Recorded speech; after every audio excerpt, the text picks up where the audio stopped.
Ladies and gentlemen, the following segment of the podcast is presented exclusively by the Heritage Foundation. For 52 years, Heritage has fought tirelessly for America's founding principles and advancing conservative public policies. Much more than a think tank, Heritage is a conservative policy powerhouse, fighting for the everyday American to advance common sense policies and dismantle the D.C. bureaucracy. Our founding fathers gave us an extraordinary system of government, and the Heritage Foundation is dedicated to defending the heritage and carrying on their legacy for future generations. So get involved by completing their national survey on President Trump's agenda by visiting heritage.org/Levin. That's heritage.org/LEVIN. Paid for by the Great Heritage Foundation. He's here. He's here. Now, broadcasting from the underground command post, deep in the bowels of a hidden bunker, somewhere under the brick and steel of a nondescript building, we've once again made contact with our leader, Mark Levin.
Mark Levin here. Our number, 877-381-3811, 877-381-3811.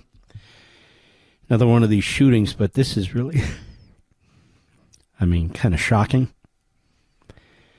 The shooter, I think, is 20 years old, and he's the son of a deputy sheriff in the same county in Florida. And the deputy sheriff, she has been with the sheriff's office for 18 years with a stellar record. Can you imagine? And not only that, her son, who killed 2 people and wounded 4 others, was part of the sheriff's office sort of youth advisory committee.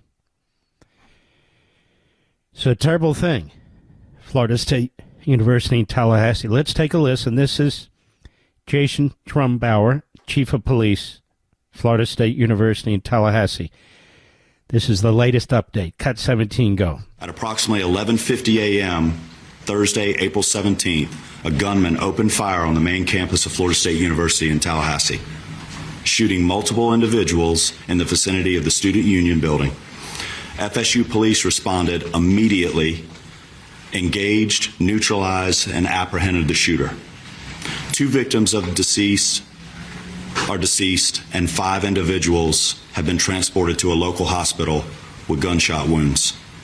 The shooter has also been transported to a local hospital. The 2 deceased are not students. The shooter is believed to be a current FSU student. Truly sad. Cut 18 is the sheriff, Walt McNeil. This is Leon County, Florida, by the way. Go. The question as it relates to who is the shooter is 20-year-old Phoenix Eichner. And he's the son of a Leon County Sheriff deputy. That was shocking. Our Deputy Eichner has been with the Leon County Sheriff's Office for over 18 years. She has a tremendous job that she's done. Her service to this community has been exceptional. Unfortunately, her son had access to one of her weapons, And that was one of the weapons that was found at the scene. And we will continue that investigation into how that weapon was used and what other weapons perhaps he may have had access to. The alleged shooter was also a long-standing member of the Leon County Sheriff's Office Citizen Advisory or Youth Advisory Council. So he has been steeped in the Leon County Sheriff's Office family, engaged in a number of training programs that we have. So it's not a surprise to us that he had access to weapons. This event is tragic in more ways than you people in the audience could ever fathom from a law enforcement perspective. But I will tell you this, we will make sure that we do everything we can to prosecute and make sure that we send a message to folks that this will never be tolerated here in Leon County, and I dare say across this state and across this nation. Horrible. Horrible. Can you imagine being the mother? It's just terrible. And, of course, the people who perished and are injured. President Trump was asked about this in the Oval Office today. Cut 19, go. Anything you see broken with gun laws in our country. I'm going to have to... Okay, let's just... I'm so sick of the media. They're just so predictable, so left-wing, so awful. He's the son of a deputy sheriff. What gun control? What gun control could there possibly be? These people don't even believe in border control, fentanyl control, sex trafficking control. I mean, can you imagine all the illicit weapons that came across the border during Joe Biden's presidency? They don't even talk about that. You have an open border. I mean, illegal guns and other weapons are coming into our country. Nobody even talks about it. Go ahead. Anything you see broken with gun laws in our country. I'm going to have to look. I'm a big advocate of the Second Amendment. I have been from the beginning. I protected it, and these things are terrible. But the gun doesn't do the shooting. The people do. It's a phrase that's used probably too often. I will tell you that it's a shame. I'm just hearing about it now. I just hear about it. I know the area very well. I know the school very well. I know everything about it. It's Florida. And we'll have more to say about it later. What do you mean when you say there will be more to say about it? Only in terms of what happened. As far as legislation is concerned, this has been going on for a long time. I have an obligation to protect the Second Amendment. I ran on the Second Amendment, among many other things, and I will always protect the Second Amendment. Let me ask you folks something. Isn't it interesting to you that they go crazy over supposed due process for murderers and rapists who are from other countries, or MS-13 types, wife beaters? Right? Due process. Fifth Amendment. Gotta have it, gotta have it, gotta have it. Okay, fine. But we have other amendments. That is the Constitution, including the Second Amendment. And every time something happens, this is what we hear. Now, what about that poor kid who was stabbed in the heart by that other kid at the I guess it was the hockey game? What about that? Wasn't a gun. And an armed kid stabs another kid right in the heart because they're having a tussle in the stands. They've raised like $500,000 for him online. They're trying to turn it into some civil rights case, sort of a reverse civil rights case. Well, what do you expect? It's self-defense. Self-defense? So maybe the media should tell us up front which amendments matter and when and why do they matter. Maybe they should tell us that. This has nothing to do with the Second Amendment. His mother is in law enforcement. He took the gun from wherever the mother was storing it and used it. That's what happened. Law enforcement has to have guns, and they have to have access to their guns. And horrible things happen sometimes, infrequently. More people are killed by automobiles every year than are killed by guns. But you don't hear people talk. Well, actually, you do. They would love to take our automobiles away, but you get my point. But, of course, the media are not the press. They're the media. It's different. They're not journalists. They're just media. Not journalistic media, just media. And they're there to jerk their knees, ask the same kind of questions every single time, push the same kind of agenda.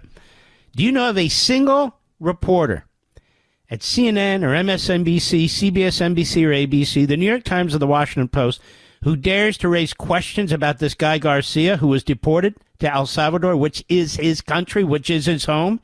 Do you know of one who's dared to raise questions and concerns about his real background, whether it's MS-13 or beating his wife?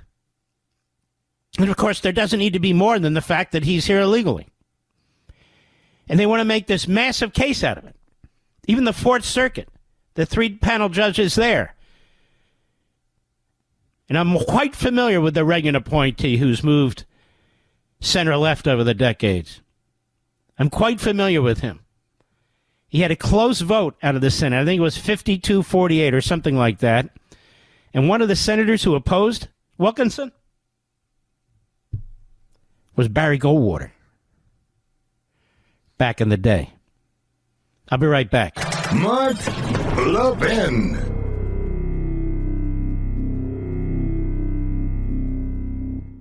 Listen, folks, if you're like me, you're passionate about protecting our American values. That's why I trust the Heritage Foundation. They're dedicated to promoting policies based on free enterprise, limited government, and traditional American values. The Heritage Foundation does more than just produce policy recommendations. They're mobilizing conservatives across the country. And right now, they need you to take action by completing their national survey on President Trump's agenda. Your responses to this survey will help guide Heritage leadership as they work closely with folks in Washington to promote your values, secure America's borders, and restore our freedoms. Here's what I want you to do. Visit heritage.org/Levin, heritage.org/Levin to complete your survey. It's very, very important. My friends at Heritage need you to act now to help them maximize the impact on President Trump's first 100 days. Heritage is committed to preserving our Founding Fathers' principles and ensuring that America remains a beacon of freedom and opportunity. So I know you won't sit on the sidelines. You'll get involved, please, today, and make your voice heard. Visit heritage.org/Levin. That's heritage.org/Levin. Please complete your survey today. That's heritage.org/Levin, paid for by the Great Heritage Foundation.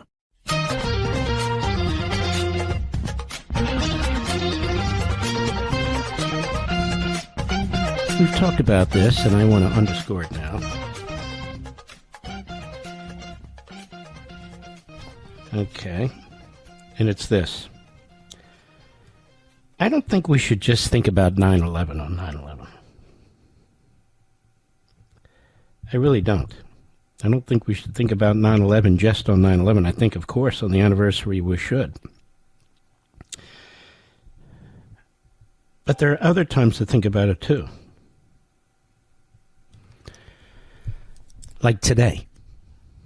Like tomorrow, like the next day, like the next several weeks, during these negotiations with Iran. The Islamists, not to be confused with Islam per se, the Islamists, you can Google this yourself, these are terrorists. And what they preach is, quote unquote, pure Islam. What's pure Islam? It's whatever they say it is. This is one of the reasons that you will find in countries that are mostly Muslim, these brutal battles between Muslims and the slaughter of Muslims, whether it's Syria or Lebanon or Yemen or wherever it is. And more Muslims kill Muslims than anybody else kills Muslims. Why? Because of the Islamists. There's not anything close to a democratic country in any majority Muslim country. It's not because of the population per se. It's because of the rulers. The rulers are either military despots, Islamist Nazis, or just garden variety dictators. But that's all you'll find. That's what you'll see. Nothing more, So my point is that when you look at societies like this, and they're run by these individuals, and the terrorists believe in some pure form of Islam. There's no pure form of anything, but pure form of Islam.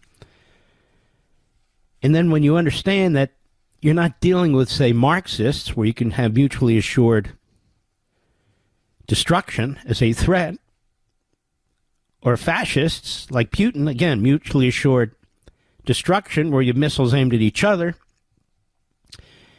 you're dealing with an ideology that believes you live this life, the ideology, for the next life. That's what the Islamists believe. They also believe that God has directed them to eliminate all barriers to pure Islam. Please listen carefully. I've been reading this. I've been studying this. And so barriers to Islam would include, number one, Muslims who aren't pure enough. And you see this in Iran, you see it elsewhere, where they literally slaughter people, rape them, if they're not pure enough, if they don't live under the law as Khomeini or others think. That's number one. Number two, in addition to cleansing themselves, they argue, they write, the planet needs to be cleansed of anything and anyone who does not share their pure Muslim, quote-unquote, ideology. Their pure Muslim ideology. Now, there's a lot of Muslims in this country. My banker's a Muslim, sweetheart. I've known the guy 30 years. He's a great guy. I can go on and on and on. They don't buy into this. The problem is they, like the rest of the world, are victims of this.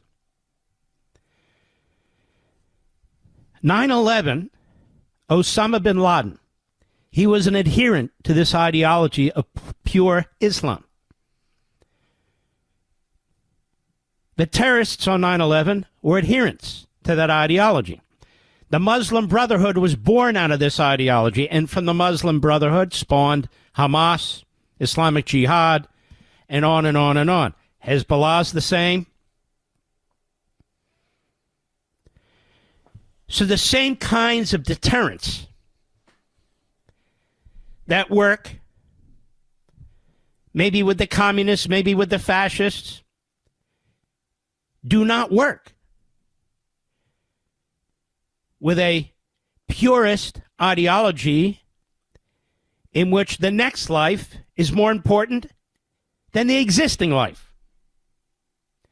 And where the goal is, and directed by God, to purify humanity, to eliminate all obstacles. That is your God-given directive, according to these Islamists who write and speak and are enormously influential.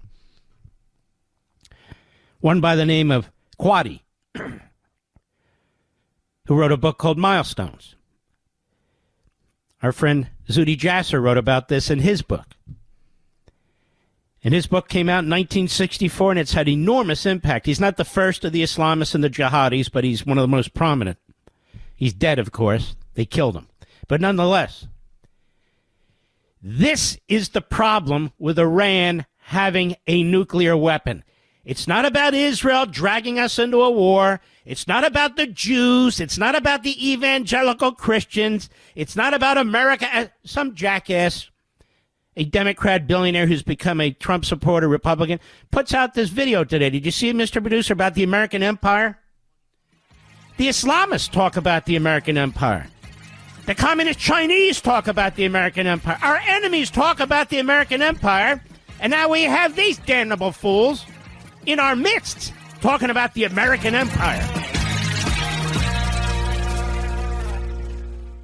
Folks, I need to talk to you about something crucial to the future of America. Our friends at the Heritage Foundation are on the front lines fighting for our conservative values. Heritage is dedicated to promoting policies that will help bolster our economy, protect our borders, and uphold the rule of law. They're working tirelessly to defend our Constitution and the principles that make America exceptional. To help accomplish this, they need you to complete their national survey on President Trump's agenda today. So you can participate in this survey by going to heritage.org/Levin. That's heritage.org/Levin. Your responses are crucial to this survey, and they'll provide Heritage leadership with crucial feedback as they work closely with the folks in Washington to promote your values, secure America's borders, and restore our freedoms. By completing this very important survey today, you're standing up for the values that have made this country great. And my friends at Heritage need you to act now to maximize their impact on President Trump's first 100 days. So please don't wait. Our future depends on you. Together, we can make a difference, and future generations inherit a nation that is free, prosperous, and strong. So please, right now, visit heritage.org/Levin, heritage.org/Levin, complete your survey, and join the fight for America's future. That's heritage.org/Levin, paid for by the Great Heritage Foundation. Mark Levin, an unapologetic patriot and unapologetic constitutionalist. You can reach him at 877-381-3811. Well, I got a call the other day from the White House, from the president, as a matter of fact. I'm getting ready to start this show. It was yesterday. And the beginning of the show was slightly delayed. You'll notice that the introductory music went on a little bit longer, right, Mr. Producer? We had to play Patton a little bit, but there's nothing wrong with that. I think Patton today would be under vicious attack by the so-called influencers and podcasters who don't know their you-know-what from their you-know-what. But that said, and the president said, Mark, I want to appoint you to the Homeland Security Advisory Council. I said, wow, that is unbelievable. I mean, I didn't lobby for it. I didn't even know what it was, to be honest with you, but I do now. I said, that's a great, great honor, Mr. President. I can't thank you enough. And then I later looked up and found out what it is. It's important. And then I had to say, I got to go. I'm going overtime. I got to get on the radio show. I said, oh, that's right. You start at 6. He's a good man, very nice man. So he just posted on True Social, literally a few minutes ago, I am proud to announce the formation of my revamped Homeland Security Advisory Council, which is comprised of top experts in their field who are highly respected by their peers. It is a big honor to serve on HSAC, and I appreciate it. And I know the new members, South Carolina Governor Henry McMaster, Mark Levin, Bo Dietl, and Joseph Gruters will do an incredible job. Undersecretary of Homeland Security Kristi Noem's leadership. HSAC will work hard on developing new policies and strategies that will help us secure our border, deport illegal criminal thugs, stop the flow of fentanyl and other illegal drugs that are killing our citizens, and make America safe again. Congratulations to all. Again, I want to thank the president for this honor, for actually thinking of me to do this. As you know, I worked as chief of staff to Attorney General Meese for many years, and I look forward to this. Excuse me, Kristi Noem has been fantastic, absolutely fantastic at Homeland Security as the secretary there. It'll be a great honor to work with her and these other fellows who are have fantastic reputations as well.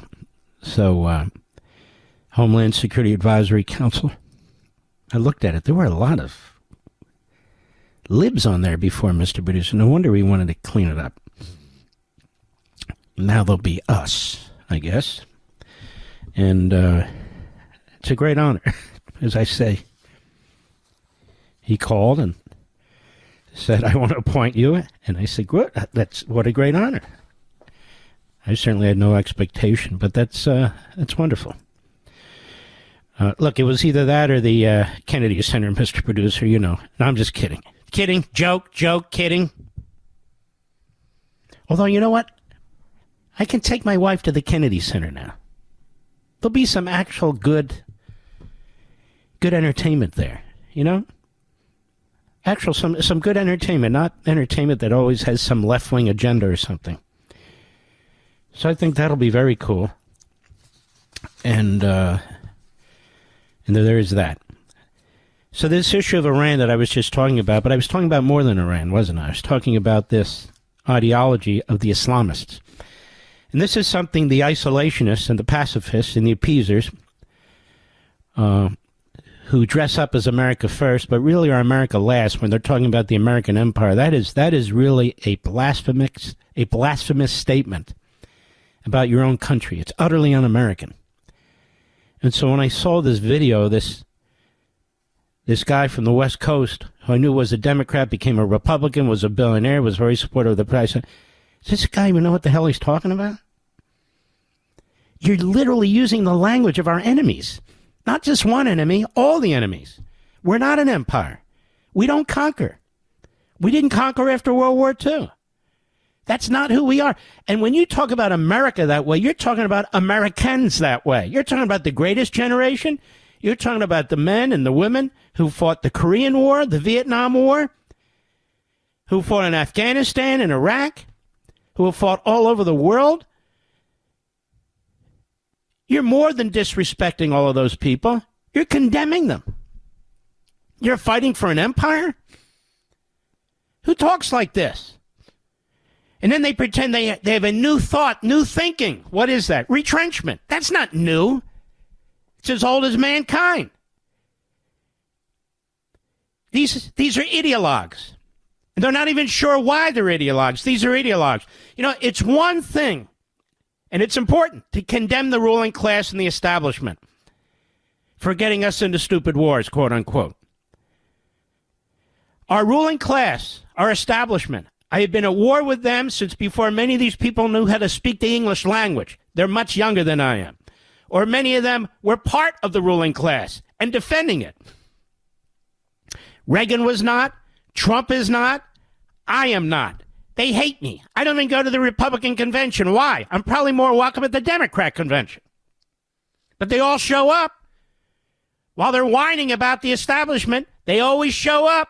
They're always sharing meals with the establishment. They're more than happy to be with the establishment. That's all well and good. There are people in the establishment that I do like. Not again. But that said, the establishment is an institution.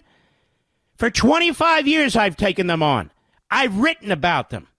I've talked about them on every platform I'm on. They despise me, and I despise most of them. It's true. So I don't need any lectures from some punks who think they know how the world works, and everybody needs to follow them when they don't know a damn thing. Not a damn thing. Calling your own country an empire is a disgusting disgrace for all the men and women who are fighting for this country and who've died. If you're doing that, you're no better than the CRT crowd, the DEI crowd.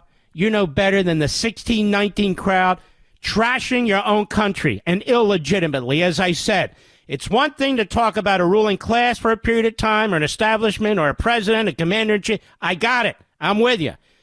But you don't attack your whole country because you're attacking the people of the country, the sovereign, while you're pretending to speak for them, while you're pretending to defend them and represent them. But you don't defend and represent anything. Nothing.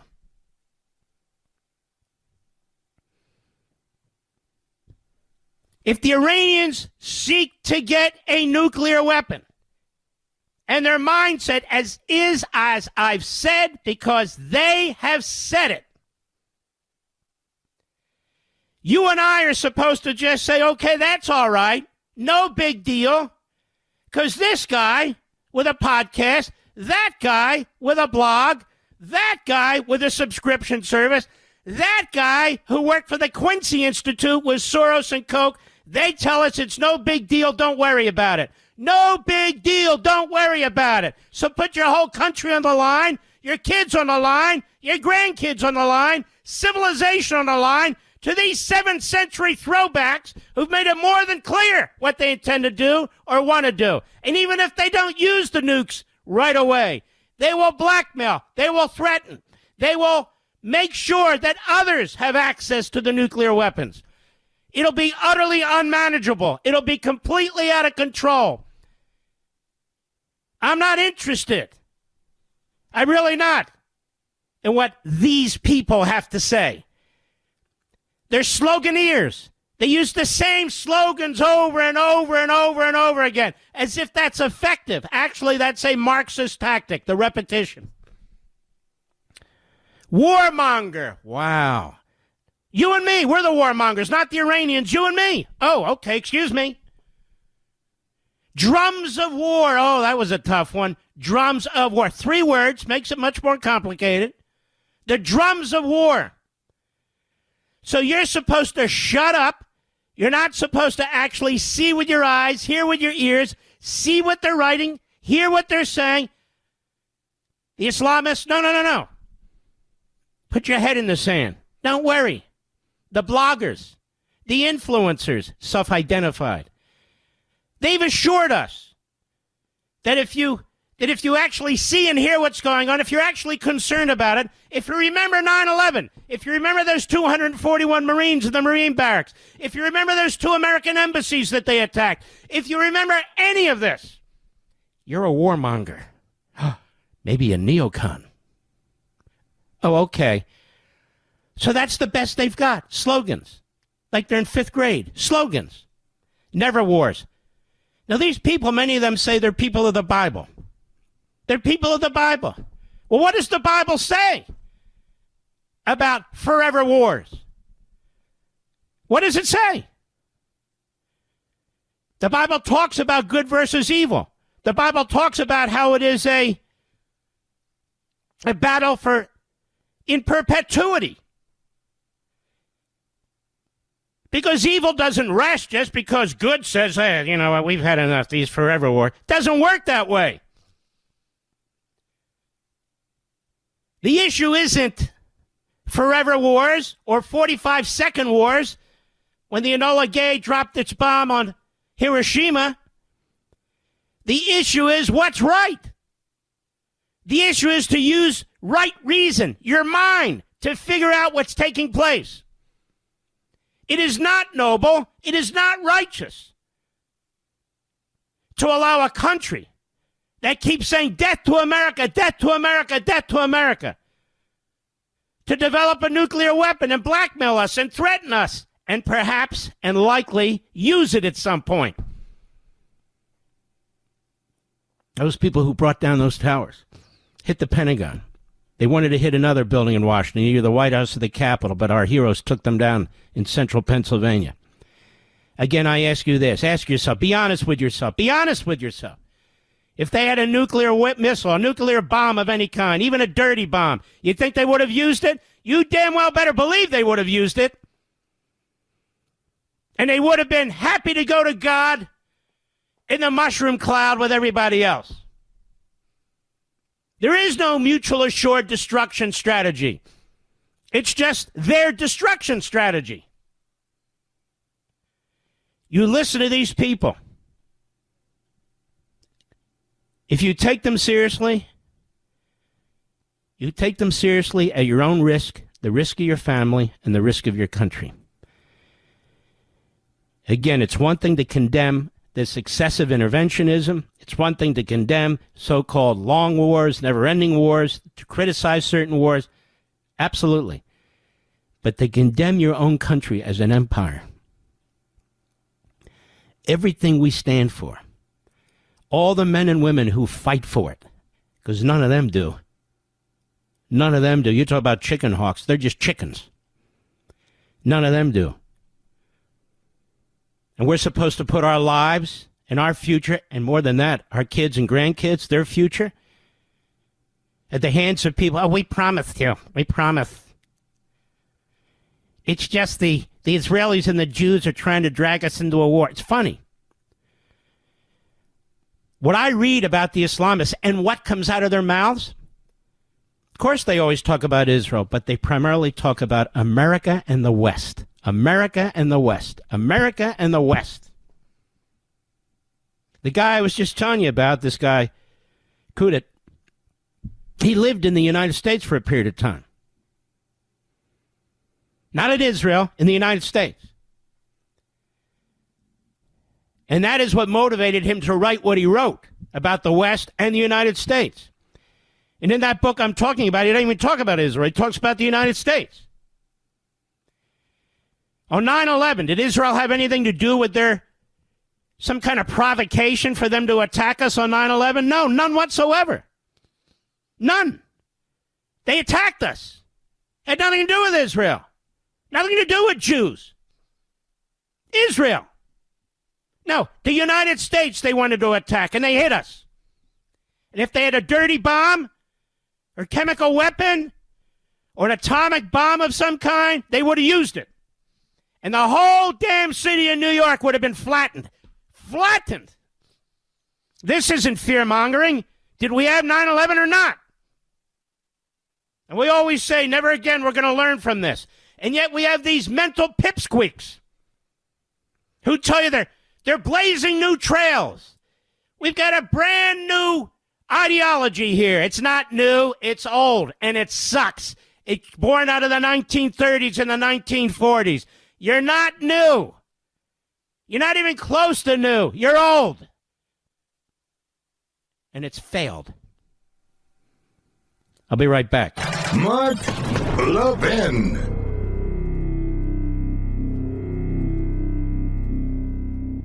Listen, folks, if you're like me, you're passionate about protecting our American values. That's why I trust the Heritage Foundation. They're dedicated to promoting policies based on free enterprise, limited government, and traditional American values. The Heritage Foundation does more than just produce policy recommendations. They're mobilizing conservatives across the country. And right now, they need you to take action by completing their national survey on President Trump's agenda. Your responses to this survey will help guide Heritage leadership as they work closely with folks in Washington to promote your values, secure America's borders, and restore our freedoms. Here's what I want you to do. Visit heritage.org/Levin, heritage.org/Levin to complete your survey. It's very, very important. My friends at Heritage need you to act now to help them maximize the impact on President Trump's first 100 days. Heritage is committed to preserving our Founding Fathers' principles and ensuring that America remains a beacon of freedom and opportunity.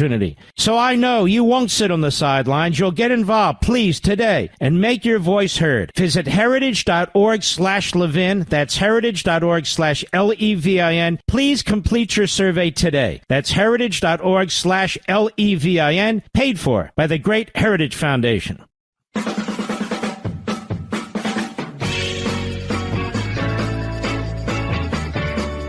That's a pretty tough-ass advisory council there, Mr. Producer. I'm pleased to be a member. You know, all the people who hate me, most of the media, I think their heads are going to explode, don't you? What? What's he doing? What? Another Fox guy? Of course, I have a long pedigree. But it won't matter. What, a Fox guy? What's he doing? Another Fox guy? Well, you certainly aren't going to pick an MSNBC or CNN guy unless you want open borders. And I can see this list. McMaster, Levin, Deedle, and Grutters don't want anything to do with open borders. So this should be very good, and we do support deportation of these illegal criminal thugs, as the president calls them. That's for sure. Fentanyl, that's for sure. It's a big damn agency. It really is. I'll be right back. This segment of the podcast is exclusively sponsored by Pure Talk. Pure Talk offers great coverage and can save your family money on your wireless bill every single month. Go to puretalk.com to find the plan that's right for you. Thank you again for listening, and thank you so much for this sponsorship, Pure Talk. He's here. He's here. Now, broadcasting from the underground command post, deep in the bowels of a hidden bunker, somewhere under the brick and steel of a nondescript building, we've once again made contact with our leader, Mark Levin. Hello, America. Mark Levin here. Our number, 877-3811, 877-381-3811. This is breaking right now. Reuters, Ukraine and the United States today signed a memorandum as an initial step towards the clinching of an agreement on developing minerals in Ukraine, says Ukraine's first deputy prime minister and economy minister. We're happy to announce the signing with our American partners of a memorandum of intent, which paves the way for an economic partnership agreement and the establishment of the investment fund for the reconstruction of Ukraine. You know, if this is accurate, that's Trump who's done this. And it will incredibly benefit the United States. We won't need to rely on China for these rare earth minerals. Certainly not all of them, because Ukraine has many of them. It's also in Ukraine's best interest, as I would say and have said here and on television over and over again, because now America has an economic stake, and a significant one, in Ukraine. But as far as America goes, this is a big deal. None of this would be happening if Donald Trump wasn't president. Now, I don't want to get my hopes way, way, way high, but I do want them to be there a little bit. I don't think this announcement would be made unless the United States signed off on it. But this will be a terrific event if it occurs. And it looks like the beginning steps have been taken. That's very, very important. President Trump in the Oval Office today, you know, the reports out there, I don't jump with all these reports. I don't trust them all. I don't know who to trust in the media. So when in doubt, just hold back, and I let things sort of digest out there. And there's a report that he called off Netanyahu and Israel, who were prepared to attack the nuclear sites in May in Iran. And the usual sloganeers said, well, thanks God they didn't do that to you. Okay. I'm telling you what, some people are putting their careers on the line by siding with the enemy. They say they're not, but they are. By giving aid and comfort to the enemy with what they post and what they say. They say they're not, but they are. Here's the deal. You and I elected Donald Trump. That's who we voted for. Nobody else. Not any of the advisors, not anybody else. It was Donald Trump. That's who we voted for. Why? Because we know he has the smarts, the cunning, the experience to do the right thing. All these Lilliputians who are trying to influence him. You know, I don't try and influence him. I say what I believe. Sometimes they'll ask me what I think about a certain thing. I'll call or whatever. I just say what I think. And I say what I believe. These other people actually believe they run the office of the presidency. It's repulsive to me. Repulsive to me. They don't, they can't, and they won't. Donald Trump is the president, and he'll make the final decision, and he always does. Anyway, so this issue was raised in the Oval Office this afternoon, and you can hear for yourself what the president has to say. He's saying the same thing he always says. Look, I'd rather not do any of this. I want a deal. It's going to be very difficult and complicated how you get a deal in such a truncated period of time when these people cheat and lie and have no intention of actually surrendering their nuclear program. And this is what they did with Obama. This is what they did with Biden. This is what they'll do. They've done it with the UN. They've done it with Europe. They're not even supposed to be this close to having a nuclear weapon, but look, they do. Cut one, go. President, there were reports that you waved off an Israeli attack on Iranian nuclear facilities. Can you comment on that? Is that accurate? And they say the attack is what? That you waved off an Israeli plan to attack Iranian nuclear facilities. I wouldn't say waved off. I'm not in a rush to do it because I think that Iran has a chance to have a great country and to live happily without death. And I'd like to see that. That's my first option.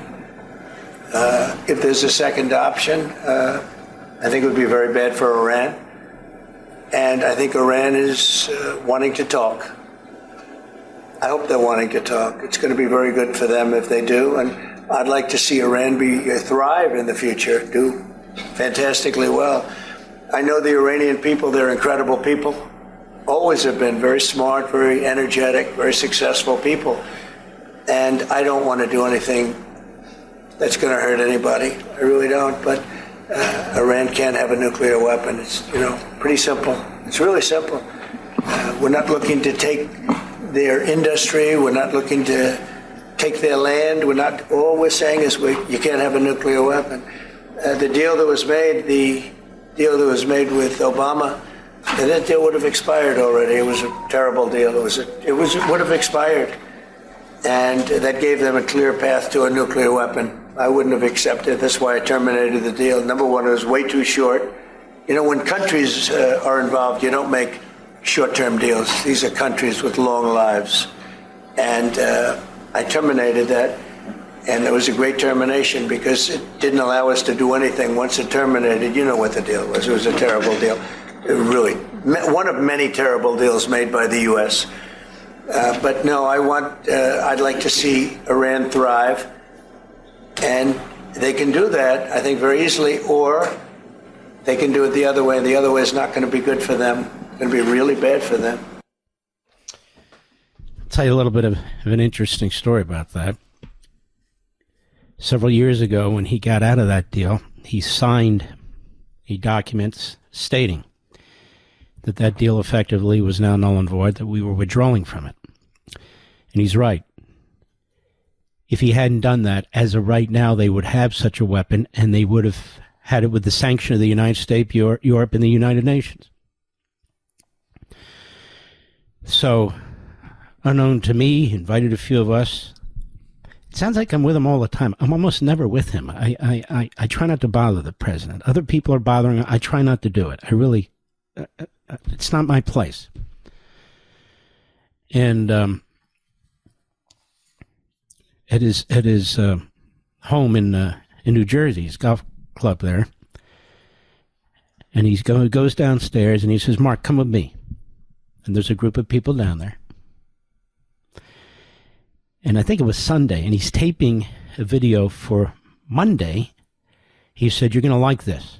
And there he is signing the document withdrawing from the Obama deal. And he signs it in front of all these people, and then he says, "Mark, come here." I said, "Okay." And he hands me the pen. Did I ever tell you that, Mr. Producer? He hands me the pen that he uses to sign the document withdrawing from that Iranian Obama nuclear deal. And by the way, I wonder if these so-called influencers and podcasters and subscription guys and all the rest of them, if they think he did the right thing.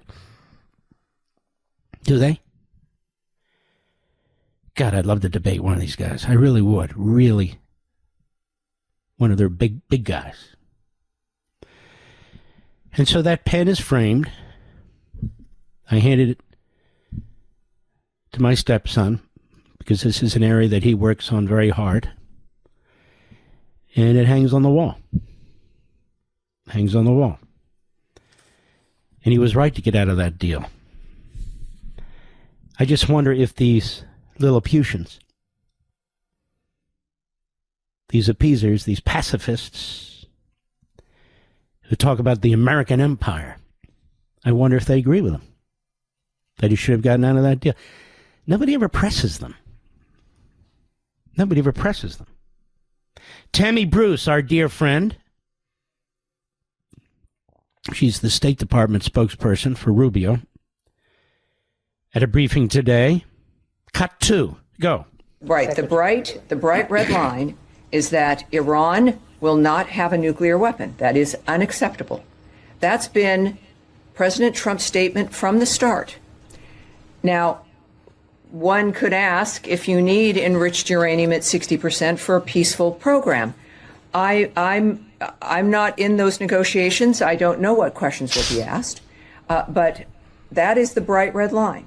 She's very shrewd because she knows they don't.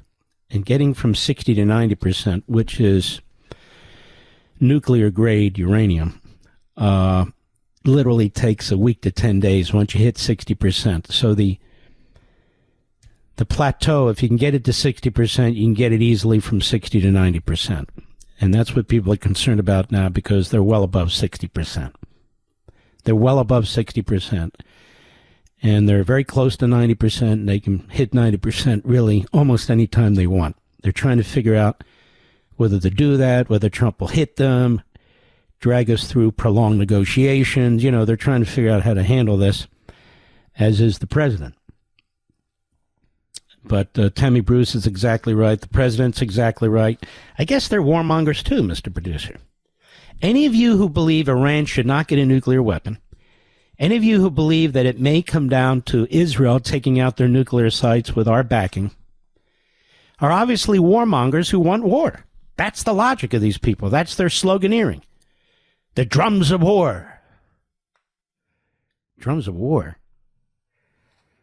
It's the drums of terrorism. It's the drums of 9/11. It's the drums of the Marine barracks, where 241 Marines were slaughtered in their sleep. Don't they care about these people? And I can go on and on about whose drums are drumming. We don't believe in the drums of war. We don't believe in empire. We're Americans. Don't you dare project onto us the enemy's ideology when it is you who are giving aid and comfort to the enemy, not us. It is you. And if they get a nuclear weapon, it'll be on the influencers, among others, as far as I'm concerned. I'll be right back. Mark Levin.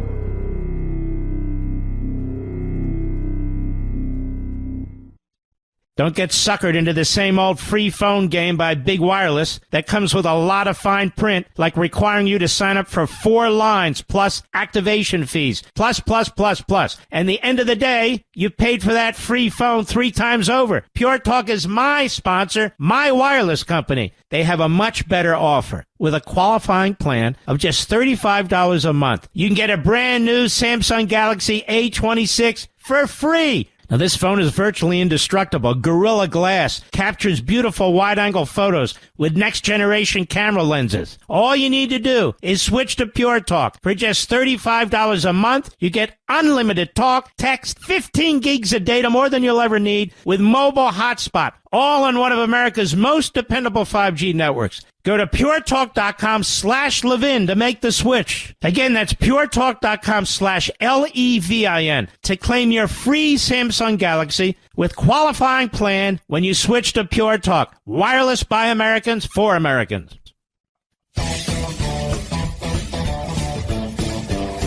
AOC is not only a dunce, she's a coward. We've invited her on this program, have we not, Mr. Producer? I gave an open invitation to join me on Life, Liberty, and Levin. We never heard back. And yet she has a big mouth. It runs all the time. But she's always in hiding. And there she is in Missoula, Montana, drawing attention to herself about Mahmoud Khalil. He didn't do anything wrong. He did a lot wrong. He did a great deal wrong. He's a front for a terrorist organization. He's a mouthpiece for a terrorist organization. He's no longer a student. He used a student visa to come here, got a green card. Oh, he's an upstanding citizen of the United States, or would-be citizen. Exactly what we're looking for. An Islamist. That's what he is. Nothing to do about the First Amendment, everything to do about immigration. If she's the nominee for President of the United States and the Democrat Party, we will mop the floor with her Marxism. She's only just begun to hear what I have to say about her and what's between her ears. Not very much. Cut 8, go. We are watching as our neighbors, students, and friends are being fired, targeted, and disappeared. It is real. Whoa. It's another one. This is what I mean about the goofballs with Iran talk like our enemies. Look at it being disappeared. People being disappeared. Okay? This is not a First Amendment issue. It is not a First Amendment issue. Immigration has a completely different set of factors. The founders knew this. The framers knew this. The Supreme Court knows it. Every administration before Biden, maybe before Obama, but certainly before Biden, knew it. And so don't let this BS convince you, oh, wait a minute, he has a right to speak. Of course he has a right to speak. And actually, he has a right to speak out in hateful terms about Israel, about the United States, about Bolivia, whatever he wants. What he doesn't have a right to do is to be pushing directly an agenda of a terrorist organization in the United States. That is verboten as a matter of immigration law, which has been upheld by the Supreme Court. That's what he doesn't have the right to do. Okay? It's not a free speech issue. It's a national security issue. And I don't want to hear all these similar examples. There are no similar examples outside of this context. If you come into the United States and you're going to join a front group or start a front group and be their leader, advancing the cause of Hamas, because that's what he's doing, that's what he was doing, we can kick your ass out of the country. Anybody who understands the rudimentary reasons for immigration, anybody who understands the First Amendment to the Constitution, anybody who understands Supreme Court rulings as they relate to immigration, know this to be the case. Know this to be the case. Go ahead. People we love are being targeted and harassed for being LGBTQ. Nobody's being targeted and harassed for being LGBTQ. There's Title IX of the Civil Rights Act. It was put there in 1972. It was put there for a purpose, to give women equal rights when it comes to athletics. And so now you have Donald Trump who's trying to protect them under the Civil Rights Act and the amendment of 1972. And now we're being told that's harassing them. So let me get this straight. Chasing Jews into cafeterias, into dorm rooms where they have to lock themselves, knocking their kippahs off their heads, pushing them to the ground, that's free speech. Promoting Hamas, which is in effect promoting terrorism in America, that's free speech. That's free speech. But upholding the rights of women and girls in athletics under our civil rights statute, that's harassing them and bullying. This is sick. Please do run for higher office, please. You know she is. She's running all over the country with the Stalinist, Bernie Sanders. Another one. Another clown. Go ahead. U.S. citizens and immigrants alike are being disappeared off the street by men in vans. Disappeared. You see, this is the phrase. We used to use this phrase for the Stasi, the East Germans. Some of you influencers may want to look that up. We used to use that phrase with the Stasi, disappearing people. We used that phrase with the Communist Chinese. We used it with Stalin. We use it with, dare I say, Putin, which may upset you Putinoids. Disappearing. So you see, she's a Marxist, and she uses the language of Marxism to attack Trump. Disappearing people off the streets. Wow, where are they going? Let me ask you something, Ayach. What happened to the disappearing of 325,000 unaccompanied minors? Where did they disappear to, lady? How about all the women sold into sex slavery? Whatever happened to the feminist groups and the women groups? Huh? Who disappeared them, lady? Why don't you tell us? You're a fraud and a phony and a fool. Please do run for a higher office. Your party will get slaughtered. I'll be right back. Don't get suckered into the same old free phone game by Big Wireless that comes with a lot of fine print, like requiring you to sign up for 4 lines plus activation fees, plus. And the end of the day, you've paid for that free phone 3 times over. Pure Talk is my sponsor, my wireless company. They have a much better offer. With a qualifying plan of just $35 a month, you can get a brand new Samsung Galaxy A26 for free. Now, this phone is virtually indestructible. Gorilla Glass captures beautiful wide-angle photos with next-generation camera lenses. All you need to do is switch to Pure Talk. For just $35 a month, you get unlimited talk, text, 15 gigs of data, more than you'll ever need, with mobile hotspot. all on one of America's most dependable 5G networks. Go to puretalk.com/Levin to make the switch. Again, that's puretalk.com/LEVIN to claim your free Samsung Galaxy with qualifying plan when you switch to Pure Talk. Wireless by Americans for Americans. Mark Levin, America's think tank. And you can call him at 877-381-3811. Okay. Well, I've got quotes here from Democrats trashing tariffs. Democrats used to love tariffs. And so that's probably a little monotonous, so I don't really want to go there, but I'll tell you where I do want to go. To Harvard. I don't mean go. I mean, let's go there. Harvard. $53 billion in endowment. That's contributions over the decades. If it's not the oldest, it's one of the oldest colleges in the United States. It has destroyed itself internally. It continues to destroy itself. Its standards are almost non-existent. With DEI, with all kinds of changes and ideological changes.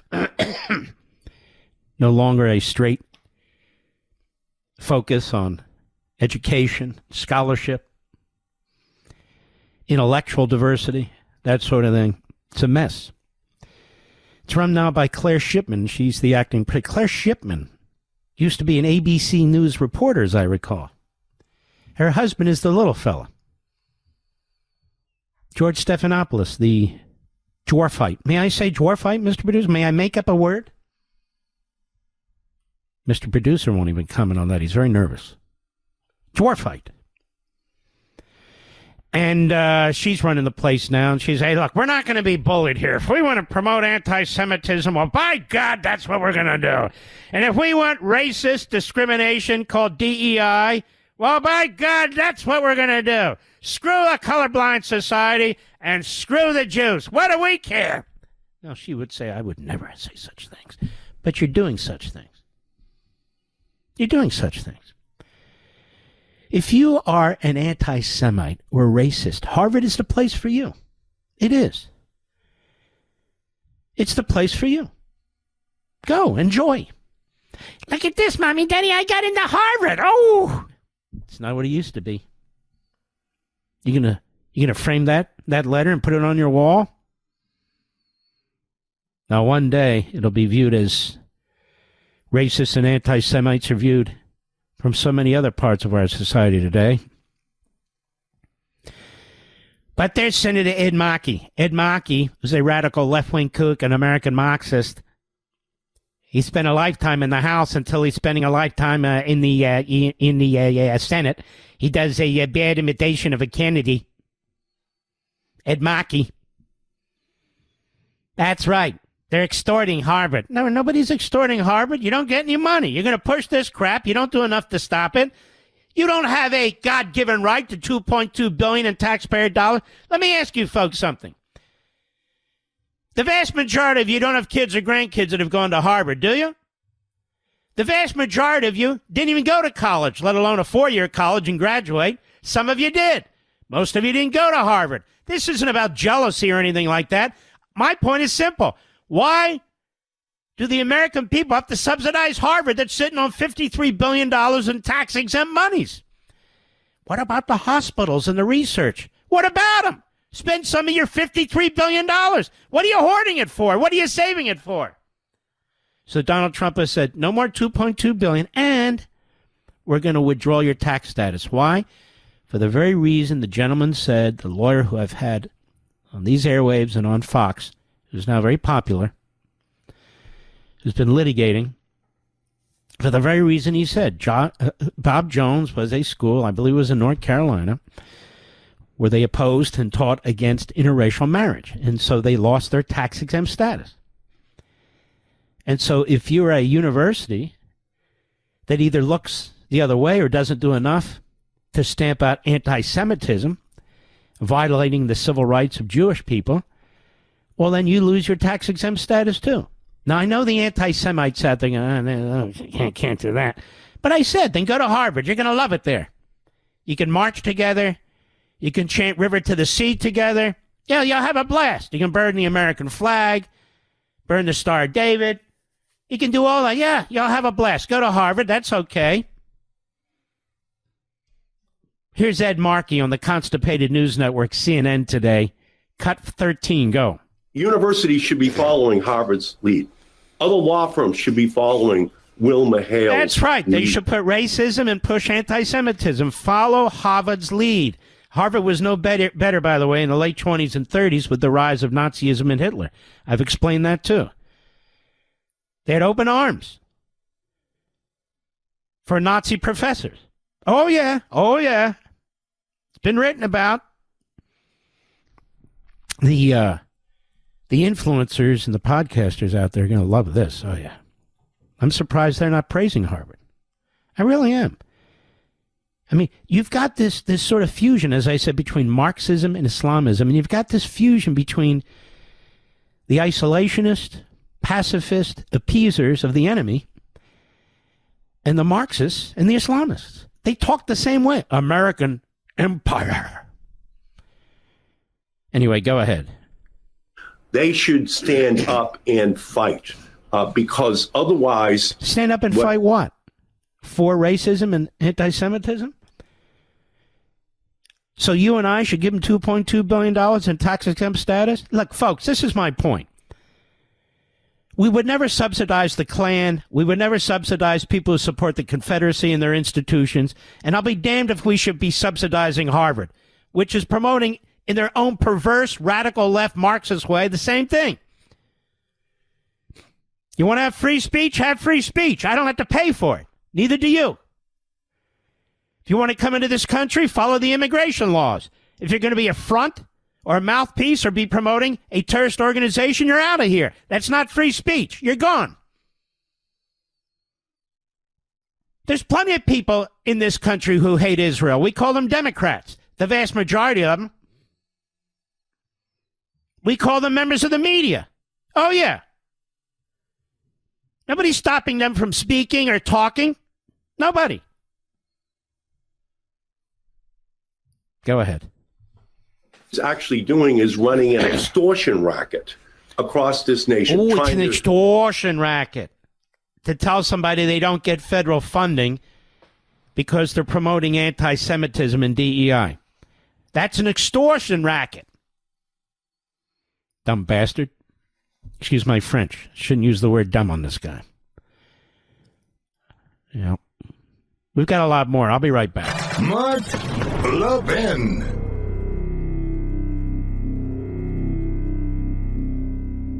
Don't get suckered into the same old free phone game by Big Wireless that comes with a lot of fine print, like requiring you to sign up for 4 lines plus activation fees, plus.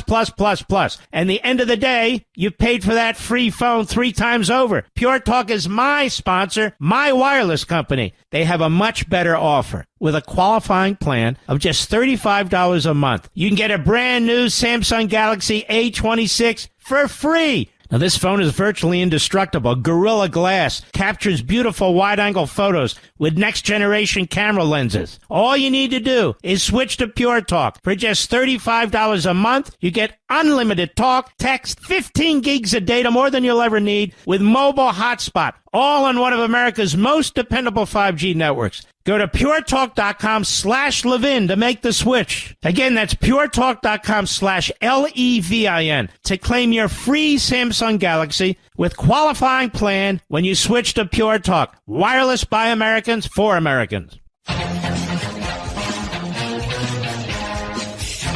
Uh-oh, I hurt my perfect record for accuracy, Mr. Producer. Let's get these relationships straight. And the presidents of these fine college institutions. Number 1, Alan Garber is the president of Harvard. Not Claire Shipman. There is a similar look, but they are different. Number 2, Claire Shipman, I believe formerly of ABC, she is the acting president of Columbia. She's not married to the little fella, George Stephanopoulos. She's married to Jay Carney. Remember him? Another press mouth spokesman. Now, George Stephanopoulos, the little fella, he's married to actress Ali Wentworth. Do we have all this straightened out? All these colleges, all these universities. Did I get that right, Mr. Producer? I mean, you need a scorecard around here. Don Lemon is hanging around like a bad thigh rash, and he's hanging out with Jim Acosta, a hemorrhotic, a.k.a. a bleeding hemorrhoid, and they're both there with Michael Cohen, a multiple confessed felon. So these three stooges are at a town hall yesterday. What is with these people? They're going to the town hall. You got AOC, and you've got Bernie the Red. It's like Trotsky and Stalin out on the trail. And everybody's in healthcare, and everybody. Shut up, old man. Sit down. Keep your raincoat on and keep your pants up. Anyway, here's Don Lemon on a Jim Acosta town hall yesterday. Cut 14, go. What Donald Trump does is a show. Every single day, you have to realize from morning till the end, till midnight, it's a show that is produced like a. Like how will you know what Donald Trump does from morning to midnight unless you're doing the same thing, moron? Donald Trump does. And the last person to know what Donald Trump is probably Don Lemon, don't you think? Go ahead. Show every single day, and so when in the one, but yeah. In the morning, they give the message on Fox and Friends, and then they carry it all throughout the day on Fox News, and then they carry it on conservative radio throughout the day, saying the same talking points. Oh, I see. Same talking points. I love Fox and Friends. It's too bad I don't get to watch it as much as I would like to. Now, Mr. Producer, you've been working with me almost 25 years. Do I get talking points from anybody? Do I even watch most of these shows? No. Do I listen to most other shows? No. No, he's talking about himself as Don Lemon, and the Constipated News Network, and MSLSD, and the New York Slimes, and the Washington Compost. I mean, how many times have we done audio where they all say the same thing? Chaos, chaos, chaos, chaos. Constitutional crisis, constitutional crisis, constitution. It goes on and on. These people breed with each other. They socialize with each other. So I don't know what they're talking about, talking points. You see, on radio in particular, I'm here 3 hours. You hear me for 3 hours minus commercials and other breaks. You can't fake this. Maybe you can fake a little TV here and there or something like. You can't fake this. This is 3 hours of me and you. That's what it is. You either know what you're doing or you don't. You know what you're saying or you don't. If you're sitting here with talking points, you're finished. You're not going anywhere. Now, maybe some of the podcasters do that, even though I don't even think they do that. You know, they're more truncated, maybe an hour, something like that, but I don't think they do that. The talking points are on the left. The talking points are with the left-wing media, and they get them from the Democrats. So I don't know what he's talking about. He doesn't know what he's talking about. It doesn't matter. The clapping seals it. Yes! Yes, Don! Yes! So there they are, the three stooges of nothing. Costa lost his job. You lose your job on CNN. I mean, that's pretty low. Doesn't get much lower unless you lose your job on, like, MSNBC. Or maybe you lose your job and you no longer appear on airport radar or sonograms. That's like, that's like Chris Wallace. That's pretty low. And there they are with Michael Cohen. So they're there. So Don Lemon and Jim Acosta have lowered themselves to Michael Cohen's level. He's their colleague. He's their colleague. Maybe they're unindicted co-conspirator. I don't know. But Jim Acosta is an idiot. He's never said an intelligent thing in his life. He's just a blowhard. Don Lemon was removed because he's worse than a blowhard. He's an ignoramus. So he's removed. And there's Michael Cohen, a confessed multiple felon. And there they are at a town hall meeting. Where were they having this town hall meeting? Really? At the Star Wars bar? Who would even show up for this other than family and the 3 or 4 friends that they have? These are people who couldn't get ratings. In the case of Cohen, he couldn't get an audience for anything. But there they are. Go ahead. Levin goes into the briefing room. She yells at the reporter. She does something You guys outrageous. don't like Caroline Levitt, is it? That's Michael Cohen cursing. Did Michael Cohen spend time in prison? I think he did. I wonder if he met a guy named Bruce. Do you think he did, Mr. Bruce? Not Bruce. What am I? I have a buddy named Bruce. No. Somebody else. I'll be right back.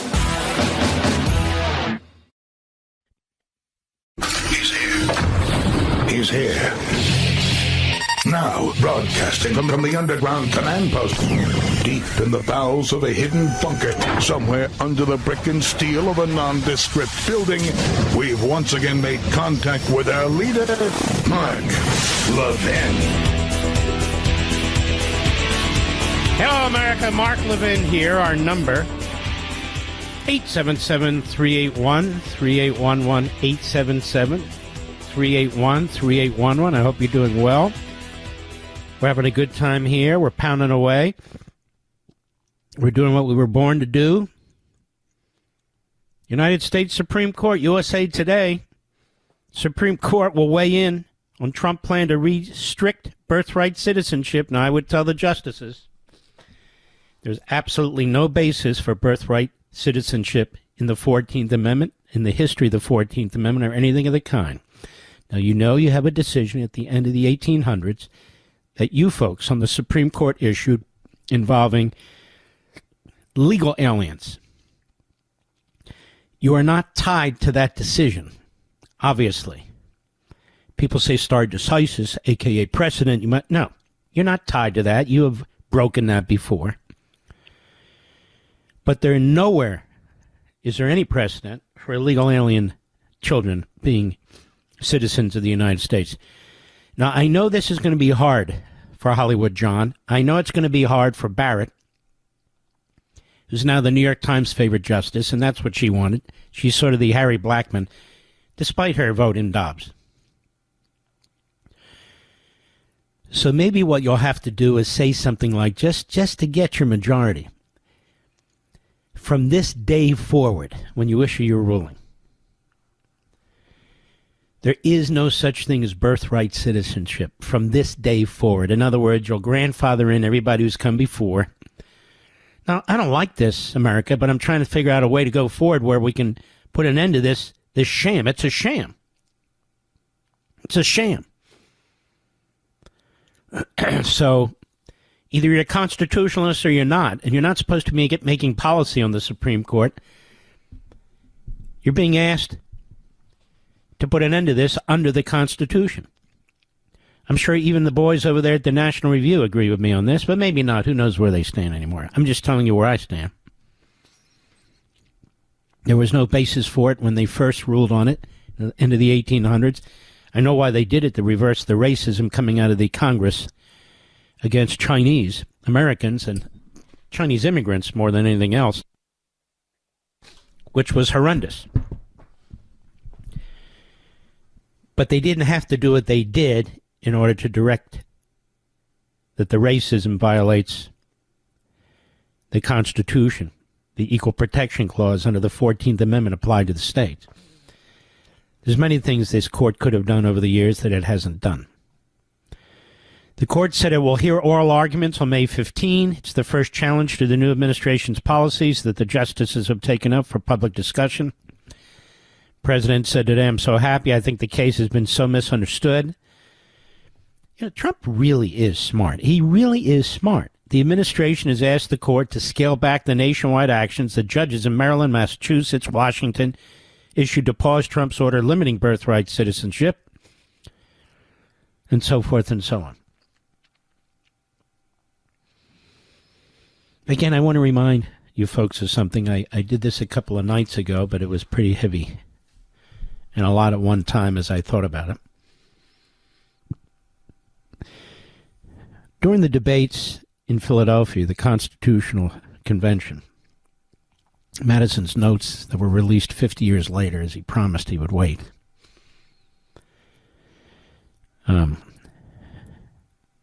there was a proposal to have a council of the judicial or Judicial Council, but I think they call it a Council of the Judicial. Doesn't much matter. In any event, where judges from the Supreme Court, a.k.a. justices, would sit on this council with this president they were thinking of creating, this executive. And so you would have a committee that would be signing off on the laws, which, of course, would turn separation of powers on its head. And we know Montesquieu had an enormous influence during the constitutional period. So they gave that up, even though Madison supported it, Dickinson supported it, two of the big delegates, Dickinson from Pennsylvania, Madison obviously from Virginia, and there were others. The vast majority of the delegates said, no, that violates separation of powers. We're not going to have the executive and the judicial, doing one and the same thing, even in this regard. So it was quickly and overwhelmingly rejected. And yet, isn't that what we have in many respects today? The Council of the Judicial? Even the fact that you have to go to the Supreme Court to get the Supreme Court's permission to interpret the Constitution, to get the Supreme Court's support to stop the lower courts, if you think about it, is an abomination. Now, at this point, this is what you got to do because this is the way it goes. But people say, well, then who's going to make the final determination? Well, why does it have to be the Supreme Court? Maybe the executive makes the final determination about the executive. Maybe so. Checked by Congress that can pass laws and prevent certain things from taking place. But this was not the plan. What's taking place today? Rather than focusing on the validity of Trump's executive action, the Department of Justice argued that a judge in one part of the country shouldn't be able to block actions nationally. The Justice Department is arguing a position that has always been the position up to about 10 years ago, and then really kicked into gear 5 years ago. When I wrote the book, my first book, Men in Black, when I wrote that book, none of this was going on. I didn't even address it. I didn't even have to address it because it wasn't an issue. But now, of course, they're completely out of control. These judges are rogues. And they're doing grave damage to the public's belief in the legal system. And this and so many other things, as a matter of fact. Kilmar Abrego Garcia. Of Maryland, they keep saying. Of Maryland. No, he's of El Salvador. But no, he's of Maryland, says the media. Bill Melugin is a real reporter, and he's fantastic. Fantastic. Fox News, meaning he, has obtained the written domestic violence allegations from Kilmar Abreu Garcia's wife in 2021, in which she alleges he is a repeat wife beater, and writes in her own hand, quote, "At this point, I'm afraid to be close to him. I have multiple photos and videos of how violent he can be and all the bruises he has left me." In her own handwriting, she alleges that Abreu Garcia punched and scratched her on her eye. Maybe this is why Van Hollen found him so attractive to run down to El Salvador and defend. What a dumb schmuck that guy is. Leaving her bleeding after throwing her laptop on the floor. She writes that on a... How come? Where are the women's rights groups? Where are the feminist groups? Where the hell are you? Van Hollen's on the side of the abuser. Van Hollen is defending an MS-13 illegal alien who abused his wife. He's defending her, and so are all the Democrats in the media. She writes that on another day, he got angry again, started yelling, and ripped her shirt and shorts off, then grabbed her arm, leaving her marks. Ladies, is that okay? I'm asking you. She also writes that in two times in 2020, he hit her. In November 2020, he hit me with his work boot. And the Democrats want to give this guy Husband of the Year award. In August 2020, he hit me in the eye, leaving a purple eye. And this is posted by Bill Melugin, her handwritten comments on this form. What does AOC think about that?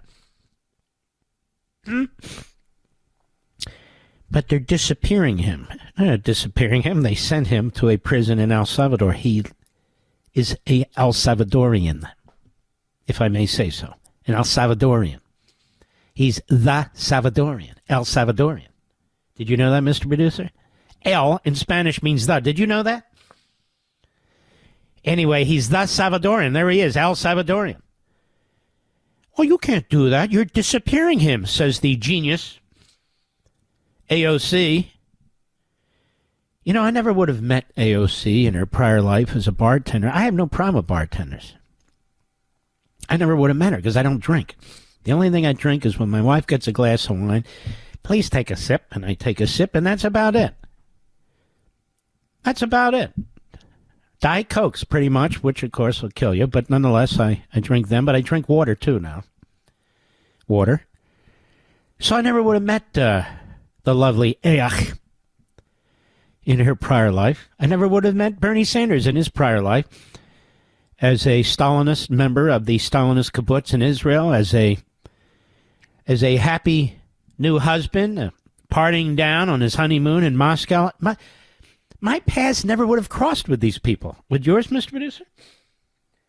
No, don't get me wrong. I'll go to a restaurant where they have a bar and I might get a dinner there or a lunch there or something like that. I'm talking about, you know, the luscious that go to these bars. And so I never would have seen her there. I'll be right back. Mark Levin.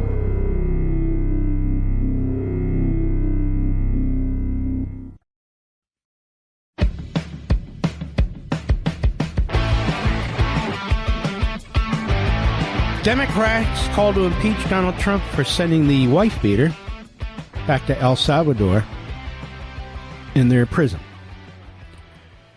So they'll impeach him over anything. These are very evil people. Very evil people. Democrat Cherie Thaninder. Gone are the days of Frank Smith, Mr. Producer. You understand what I'm saying? Democrat Cherie Thaninder, Thanedar, I'm sure he's a lovely person, calls to impeach Trump for sending El Salvadoran illegal immigrant to prison in El Salvador. Yes. Need to impeach Donald Trump because he sent a wife beater, member of MS-13, who came here illegally, back to his home country. So we're going to impeach him for that. Got that? And U.S. District Judge James Bozoberg ruled this week the court has probable cause to hold the Trump administration in criminal contempt regarding all the lovely El Salvadorans who were sent to our country, the gang members, you know, who are pulling fingernails out and stuff like that. Upstanding citizens, no doubt they pay taxes to as they're getting their Social Security. And this is the Democrat Party. They are literally destroying our country. They're literally destroying our country, truthfully. And then you got the screecher, AOC. They're disappearing people. Under their watch, you know, hundreds of thousands of kids are missing. Women sold into sex slavery. They don't support the cops. They wanted to defund the cops. You know, this crowd did. But they're very worried about due process for wife beaters. And that's the way Republicans should speak about this now. That's the way, in my view, the White House should talk about this now. The Democrats are demanding that a wife beater be brought back to the United States. Be brought back to the United States where he'd go through the process of being deported again. Yep. And while we're at it, we give everybody due process. We're not sure what kind of due process, if it's executive due process or legislative due process, judicial due process, whatever. Just give them due process, damn it. All 21 million of them. Well, they'll overwhelm the system. Well, just do it. We are America after all. Oh. I see. Not really. So they are rallying around a wife beater. And then we have this phony fraud buffoon, whose name I really can't pronounce, coming to the defense of Kilmar Ablego Garcia and demanding that Trump be impeached. Trump be impeached. They just use impeachment every time they disagree with somebody. That's what they do. The Italian Prime Minister was here today. Her name is Meloni. To Trump, she says, we can make the West great again. She is very popular. Giorgia Meloni, Mr. Producer. You're being of Italian background. You're mixed, of course, like the rest of it, but Italian background. Do you like her? She seems pretty good. Told President Trump that she believes together they can make the West great again. She visited Trump at the White House, where the leaders shared a bilateral lunch. What's a bilateral lunch, Mr. Producer? Is that a vegan thing? A bilateral lunch? The lunch isn't bilateral. I'm sorry. The lunch is not bilateral. Maybe they had some spaghetti or something. Speaking with the press in the Oval Office after the meeting, Meloni told Trump her aim is to restore greatness to Western civilization. Well, you might not want to listen to the influencers and some of the others in our country. How do we know they're influencers? Because they say they're influencers. That's how we know. I mentioned their names to people. They never heard of them before. Who the hell is that? Who is that? Influencer. You sure you don't mean influenza-er? No, influencer. Well, anyway, they don't really believe in making America or the West great again if they believe in Iran getting nukes, because that's their belief. If either they don't or they do. Either they don't or they do. She thanked Trump for accepting an invitation for an official visit to Rome in the near future and consider a possibility that location to meet also with Europe. You know, I've never been to Italy, Mr. Producer. Have you been to Italy? Do you want to go there one day? My wife tells me she's been there multiple times. Excuse me, cholera. She's been there multiple times. Says, we've got to go there, that I'm going to love it. But the thing about this job is it makes it tough to take a couple of weeks off, you know? I've got one guy's got an affiliate. He's looking for an excuse. Well, you're never here. And, but people get upset. People out there go, where's Mark? I have great substitute hosts. Yeah, but where's Mark? You know, I've got to do what I've got to do, too, but I try to do as little of it as possible. Trump heaped praise on her at the top of the press gaggle. It should be press gibberish, saying she's doing a fantastic job. I would say that she has taken Europe by storm and highly respected. Everyone loves her and respects her. I can't say that about many people. She's become a friend. We really have a great relationship between Italy and ourselves. Yep. She's solid. She's conservative. It's like the guy in Hungary. What a right-wing dictator. No, he's not. I like the guy. Because they secured their border. They don't go along with the rest of the EU. They're smart. But he's a friend of Putin. Okay, what do you want me to do? In that, I believe he's wrong. But he's also a friend of the United States. Uh-oh, you ready for this one? He's a friend of Israel. Yeah, I like Orban a lot. And I was invited there, Mr. Producer, to attend a CPAC event in Hungary. I'm thinking about it. In fact, the ambassador to the United States about a year ago at CPAC came up to me and said that we'd love to have you there. You never know. You never know. I'll be right back. You can call us now at 877-381-3811. And the Liberal contact number is 877-381-3811. Life, Liberty, and Levin. 8 p.m. Eastern Saturday, 8 p.m. Eastern Sunday. Both shows are going to be killers. Saturday we have retired Colonel Richard Kemp. He was the commander of British forces in Afghanistan. You've seen him before. He's fantastic. Our buddy Ben Domenech. He's terrific. That's Saturday. Wait till you hear my opening statement. Oh, my goodness, heads are going to explode. I'm not overstating it. Heads are going to explode. So you want to set your DVR if you're not sure whether you can be there or not, because, after all, it's Easter weekend. So you won't want to forget about that. In the Sunday show, our buddy Tom Cotton and Ryan Morrow. Ryan Morrow works for a think tank, and he's been doing a lot of digging into the funding and the activities of the Palestinians and how they're really trying to undermine and usurp and overthrow our country. He's with the Capital Research Center. So I try to bring you a variety of guests, including people many of you have never heard of before and who deserve attention and who have done work that you deserve to hear. So we try to make a nice mix for you and the long-form interview so you can actually hear what people have to say. I notice more and more people are doing it now on Fox and elsewhere. But I know you're going to love these two shows. So go ahead and set your DVR for Saturdays and Sundays. Sundays, Easter, especially Sunday, so you don't forget, so you can look at it later if you wish. 8 p.m. Eastern, Saturday and Sunday. It's the toughest time on cable TV. Saturday and Sunday, 8 p.m., just like 6 to 9 p.m. Eastern is the toughest time on radio. But somehow we managed. I've been here almost 25 years, and I've been on Fox. How long? Fox? Almost 9, Mr. Producer? Is that possible? At least 8, I think. Something like that. 7 or 8? 9? I don't know. Let's take some calls. Let's do that, shall we? February 2018, so it's 7 years. Doesn't seem like 7 years. Seems like 3 or 4 years. Bruce, Ashford, Arizona, XM Satellite. How are you, Bruce? Oh, I'm hanging in there. Hey, thanks. Better than hanging out there, brother. A couple of things. One, this whole birthright citizenship thing.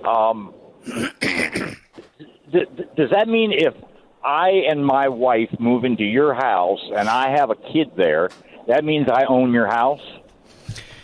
No, that means you own part of my house. But yes.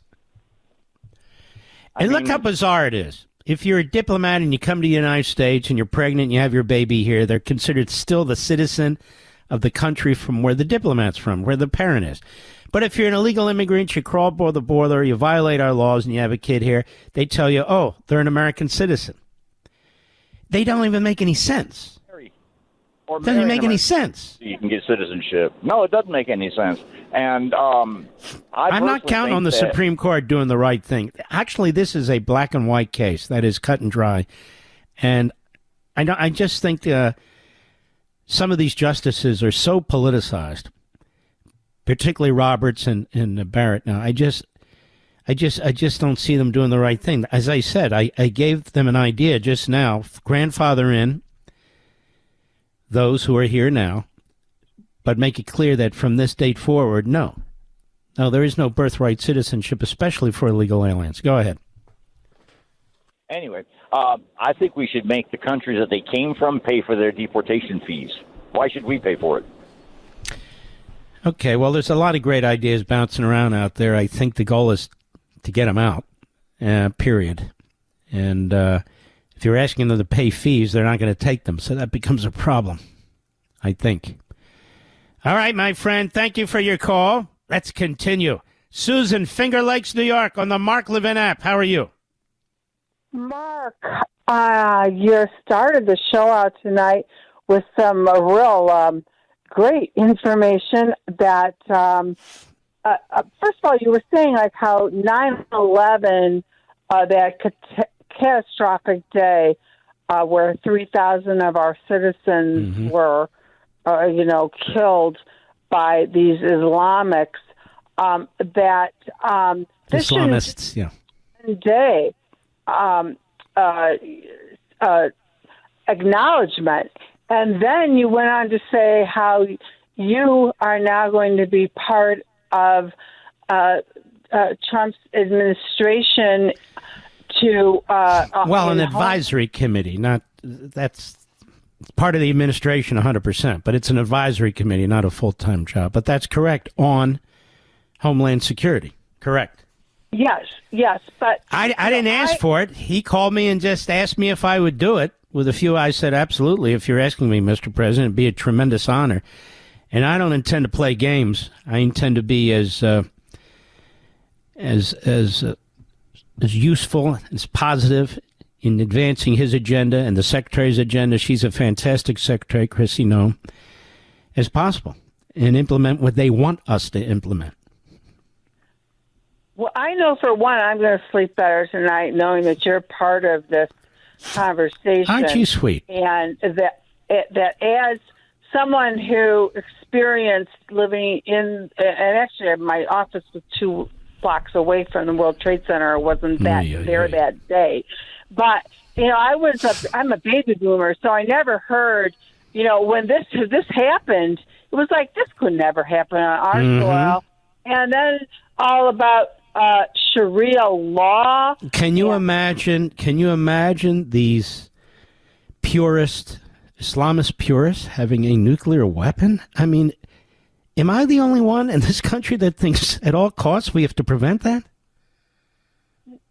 But they don't understand what Sharia law is, how that is what they intend.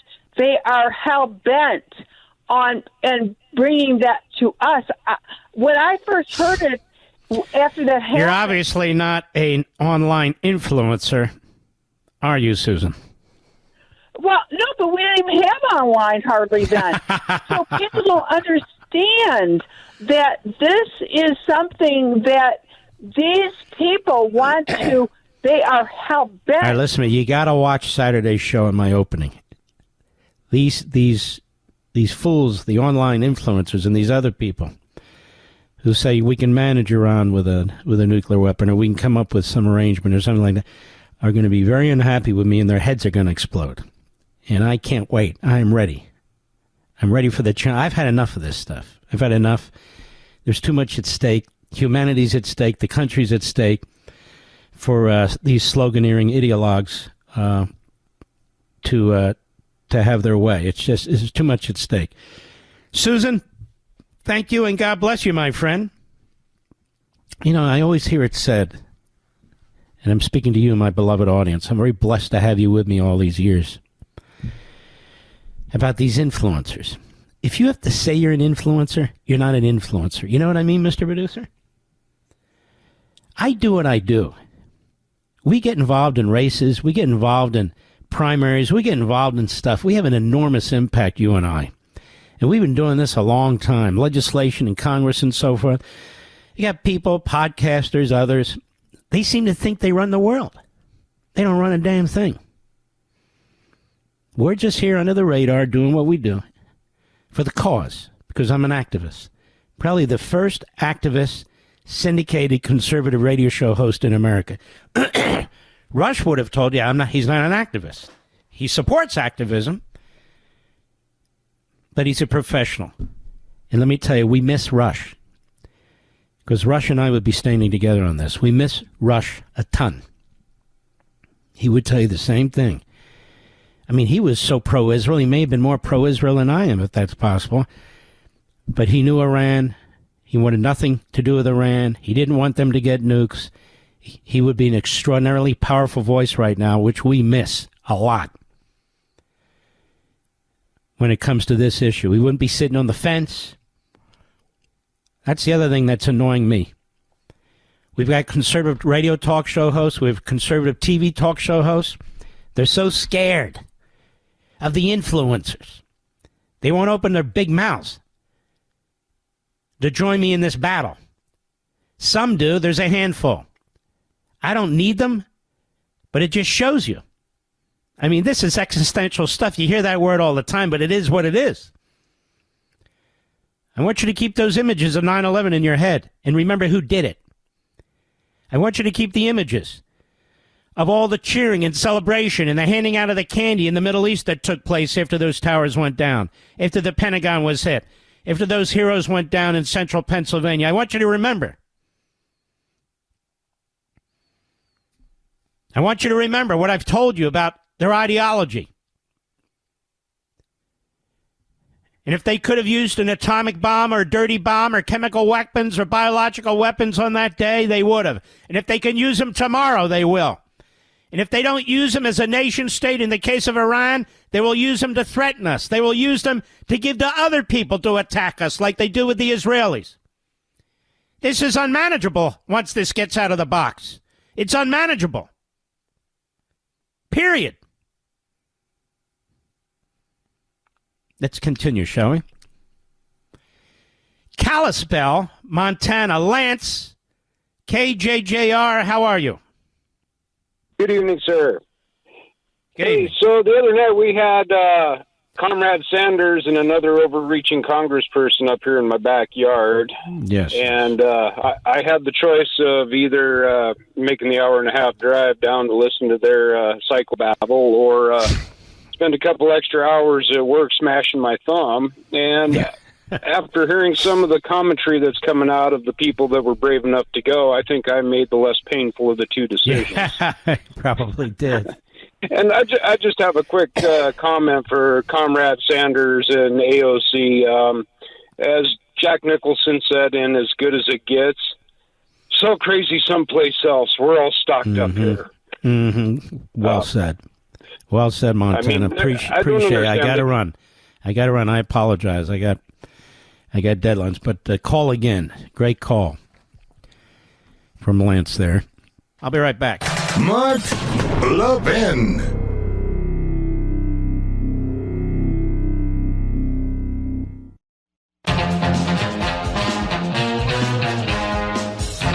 All right, let's go. Who's left, Mr. Producer? Oh, Paul, Dayton, Ohio, on the Mark Levin app. Paul, how are you, sir? I am well, sir. How are you doing? Good. Cool. Hey, I wanted to say that I'm feeling that Russia must be looking down on you with a big smile tonight with your appointment. I think he would be very grateful, very pleased at what's happened here with you. I was calling. First of all, I want to thank you for that. That means a lot. He and I were extraordinarily close. We text when he lost his hearing an awful lot, early in the morning, very late at night. He didn't sleep as long. He slept better than I did, but not throughout the night. We would talk about his dogs, his cat, my dogs. He would give me advice. I would talk to him about the issues. I really miss it, that friendship. I don't have anybody in the business anymore who I talk to like that. There's just nobody left who talks with me or I can talk to like that. Anyway, go ahead. I'm sorry. Well, I wanted to call and express my sympathies and condolences for the victims and the families and the loved ones of the victims in Florida. I just think it's just an outright travesty what the left is doing and trying to once again stick their heads up and make the Second Amendment this whack-a-mole. It's just not right. No cops, no right to defend yourself, no right to weapons. I don't know what kind of hellhole they want us to live in, but I count myself out. You're wonderful, Paul. Beautiful call, and thank you very much. And all you folks online, thank you, too. We salute our armed forces, police officers, firefighters, emergency personnel, our truckers, the men and women in Ukraine. Looks like a decent deal you're working out. The men and women in Israel, we have your back. Don't worry about the influencers. And I'll see you, the great American people, tomorrow. God bless.